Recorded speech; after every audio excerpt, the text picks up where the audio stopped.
Di video kali ini kita akan membahas tentang sang peramal masa depan Nusantara.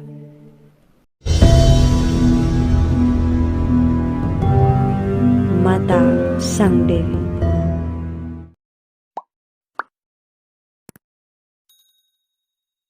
Prabu Sri Aji Joyoboyo memiliki nama dan gelar lengkap adalah Sri Maharaja Sang Mapanji Joyoboyo, Sri Warmeswara Madusudana Awatara Nindita Suhtri Singa Parakrama Utunggadewa.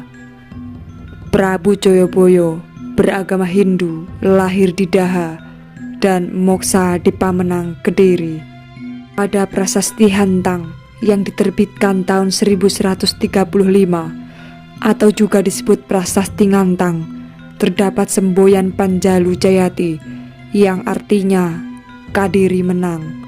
Prasasti ini dikeluarkan sebagai piagam pengesahan anugerah untuk penduduk desa Ngantang yang setia pada Kadiri selama perang melawan Jenggala. Dari prasasti tersebut dapat diketahui bahwa Joyoboyo adalah raja yang berhasil mengalahkan Jenggala dan mempersatukannya kembali dengan Kadiri. Pada prasasti Talan tahun 1136, Raja Joyoboyo menganugerahkan desa Talan sebagai sima karena telah menyimpan prasasti Ripta atau lontar dari masa leluhurnya Wangsa Isana, yaitu Airlangga. Lontar tersebut disalin ke prasasti Batu dan diberi tambahan anugerah lain karena warga Talan telah berbakti kepada Paduka Empungku yang memiliki cap kerajaan Lancana Garuda Muka. Paduka Empungku ialah gelar Prabu Airlangga setelah turun tahta menjadi pertapa atau resi. Prabu Joyoboyo sendiri mengklaim bahwa Raja Airlangga adalah nenek moyangnya. Nama besar Joyoboyo tercatat dalam ingatan masyarakat Jawa, sehingga namanya muncul dalam kesastraan Jawa pada zaman Mataram Islam atau sesudahnya sebagai Prabu Joyoboyo. Contoh naskah yang menyinggung tentang Joyoboyo adalah Babat Tanah Jawi dan Serat Aji Pamasa. Dikisahkan, Joyoboyo adalah titisan Wisnu. Negaranya bernama Widarba yang beribu kota di Mamenang. Ayahnya bernama Gendrayana, putra Yudayana, putra Parikesit, putra Abimanyu, putra Arjuna dari keluarga Pandawa. Joyoboyo turun tahta pada usia tua. Ia dikisahkan moksa di desa Menang, Kecamatan Pagu, Kabupaten Kediri. Tempat petilasannya tersebut dikeramatkan oleh penduduk setempat dan masih ramai dikunjungi sampai sekarang. Petilasan tersebut terdiri dari pamoksan dan petirtaan Sendang Tirta Kamandanu. Meski terdiri dari dua lokasi yang berbeda, keduanya merupakan kesatuan. Petilasan ini dipercayai oleh masyarakat sebagai tempat moksa Sang Prabu yang menjadi Raja Kediri pada abad 12 atau tahun 1135 sampai 1159 Masehi. Dan Sendang Tirta Kamandanu adalah sumber yang memunculkan air bersih dan diyakini sendang tersebut adalah tempat mandi atau tempat mensucikan diri Sri Aji Joyoboyo. Lokasi petilasan pamoksan Prabu Joyoboyo ini sangat sejuk dengan pohon-pohon yang besar yang rindang. Terdapat juga pendopo yang dimanfaatkan pengunjung untuk duduk dan beristirahat, bahkan sampai tidur di tempat petilasan. Puncak kunjungan terjadi pada 1 Suro kalender Jawa atau Muharram kalender Islam yang diramaikan dengan beberapa pertunjukan dan ritual yang sudah berlangsung lama di petilasan Sri Aji Joyoboyo ini. Biasanya pada malam 1 Suro, masyarakat dari dalam kota maupun luar kota berbondong-bondong menuju petilasan Sri Aji Joyoboyo untuk meminta berkah. Dan tidak hanya masyarakat biasa, bahkan pejabat juga ikut serta melakukan acara suro di dalam petilasan dan di Sendang Tirto Kamandanu.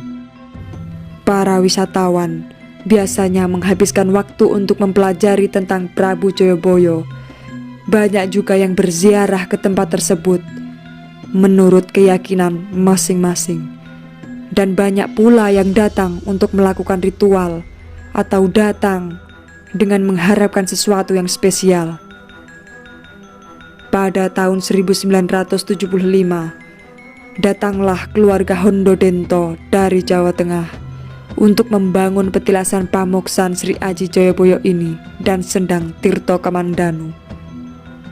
Daerah petilasan sendiri dibagi menjadi 3 bagian, yaitu Loka Moksa, Loka Busana, serta Loka Makuta. Loka Moksa dianggap sebagai tempat moksanya Prabu Joyoboyo. Loka Busana merupakan tempat busana. Loka Makuta berarti tempat mahkota. Sedangkan Sendang Tirto Kamandanu merupakan tempat pemandian dan tempat bersuci yang digunakan oleh Prabu Joyoboyo sebelum moksa.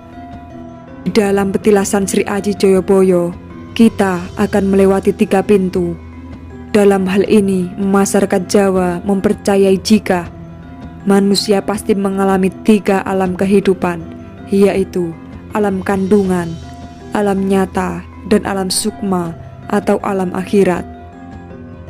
Sri Aji Joyoboyo dikenal dengan ramalan-ramalan yang beberapa di antaranya telah menjadi nyata.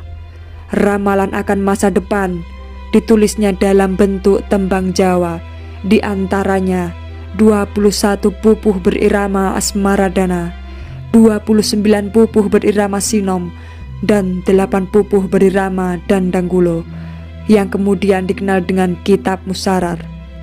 Di antara ramalan-ramalan tersebut yang sudah menjadi nyata, salah satunya adalah akeh janji ora ditepati, akeh wong langgar sumpahe dhewe, manungsa padha seneng nyalah lan nindakake hukum Allah, barang jahat diangkat-angkat, barang suci dibenci, yang artinya adalah banyak janji yang tidak ditepati, banyak orang yang sudah melanggar sumpahnya sendiri.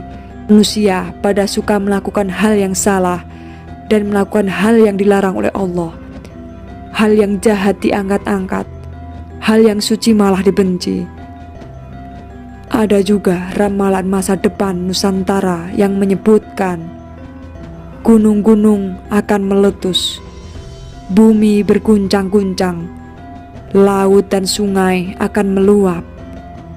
Ini akan menjadi masa penuh penderitaan, masa kesewenang-wenangan dan ketidakpedulian, masa orang-orang licik berkuasa dan orang-orang baik akan tertindas. Tapi setelah masa yang paling berat itu akan datang zaman baru, zaman yang penuh kemegahan dan kemuliaan. Zaman keemasan Nusantara dan zaman baru itu akan datang setelah datangnya Sang Ratu Adil atau Satria Piningit. Masa inilah yang masih ditunggu-tunggu oleh masyarakat Indonesia pada saat ini. Masih banyak cerita lagi tentang Joyoboyo. Yuk kita bahas lebih lanjut tentang petilasan Sri Aji Joyoboyo dan Sendang Tirta Kamandanu di video yang selanjutnya.